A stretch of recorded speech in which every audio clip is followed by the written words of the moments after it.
Hello everyone, আজকে তোমাদের জন্য একটি গুরুত্বপূর্ণ টিউটোরিয়াল ভিডিও নিয়ে আসছি। আমি জানি তোমরা অনেকেই এই সমস্যায় পড়তেছো বা সমস্যায় পড়ে গেছো। তোমাদের ওয়াইটি স্টুডিও তোমাদের কাজ করতেছে না। দেখা যাচ্ছে তোমরা যদি একটি ভিডিও যদি আপলোড করছো, সেটাকে আনলিস্ট রেখে সেটা যদি আপলোড করতে যাও তখন আপলোড হচ্ছে না, বা ওয়াইটি স্টুডিওতে ঢুকলে দেখা যাচ্ছে এখানে সাবস্ক্রাইব থাকার কথা কিন্তু সাবস্ক্রাইব দেখতে পারতেছো না। এটা একটি বড় ধরনের প্রবলেম তোমরা ফেস করতেছো, সেটা আমি বুঝতে পারছি।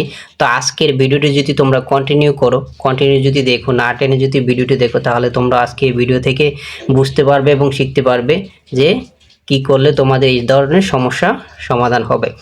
তো দেখো, এখানে যদি আমি রিফ্রেশ করি, দেখো এই ভিডিওটা আমার আনলিস্টে আছে। এই ভিডিওটা যদি আমি এখানে এডিট অপশনে চাপ দিয়ে যদি আমি ভিডিও আপলোড করতে চাই, দেখাচ্ছে সামথিং ওয়ার্নিং লেখাচ্ছে। তো এই ধরনের প্রবলেম যারা ফেস করতেছো তাদের জন্য এই ভিডিওটি। তোমরা আমার ভিডিওটি দেখতে থাকো, আমি তোমাদেরকে সলভ করার চেষ্টা করব। তো আমরা চলে যাব ওয়াইটি স্টুডিওতে। এই যে ওয়াইটি স্টুডিও, এই ওয়াই স্টুডিও এরকম চাপ দিয়ে ধরে রাখবো। ধরার পরে এখানে অ্যাপ ইনফো লেখা আছে, অ্যাপ ইনফোর ভিতরে এরকম চাপ দিব। চাপ দেওয়ার পর দেখেন এখানে লেখা আছে এই যে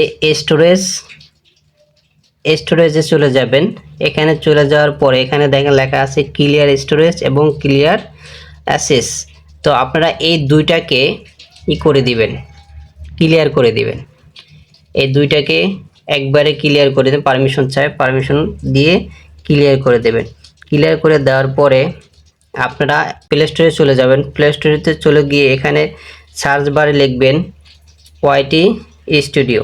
ওয়াইটি স্টুডিও লিখলে এখানে যদি আপনার ওয়াইটি স্টুডিওটি আপডেট চায়, তাহলে আপনাকে অবশ্যই আপডেট দিতে হবে। আমার এখানে কিন্তু আপডেট চাচ্ছে না, ওপেন দেখাচ্ছে। তো আমি এখান থেকে আবার ওপেনে ট্যাপ করে দেব। একটু অপেক্ষা করতে হবে বন্ধুগণ। আমার এটার উপরে আমি ট্যাপ করে দিলাম, চলে গেলাম গেট স্টার্ট। এই দেখেন এখানে আবার যদি আপনার আপডেট দেওয়ার পর যদি এরকম দেখেন আপনাদের সাবস্ক্রাইব যদি না দেখায়, কতজন সাবস্ক্রাইব ছিল সেটা যদি না দেখায়, তাহলে এটাকে রিফ্রেশ করবেন। রিফ্রেশ করার পরে যদি দেখেন এটা, এই দেখেন আমারটা চলে আসছে, কিন্তু আপনাদেরটাও যদি এরকম রিফ্রেশ করেন, আমি যেরকম কাজ করতে বলছি, প্লে স্টোরে গিয়ে আপডেট দিলে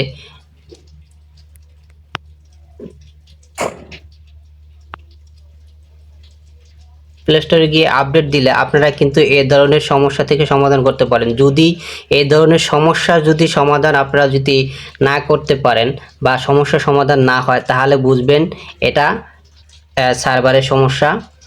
তাই আপনারা যতক্ষণ পর্যন্ত সার্ভার আপডেট না হয় ততক্ষণ পর্যন্ত আপনাদের অপেক্ষা করতে হবে। তো বন্ধুগণ, ভিডিওটি যদি ভালো লাগে তাহলে সাবস্ক্রাইব অ্যান্ড ফলো করে পাশে থাকুন। এরকম ইম্পর্টেন্ট ভিডিও আসবে যেটা আপনারা অনেক কাজে দিবে।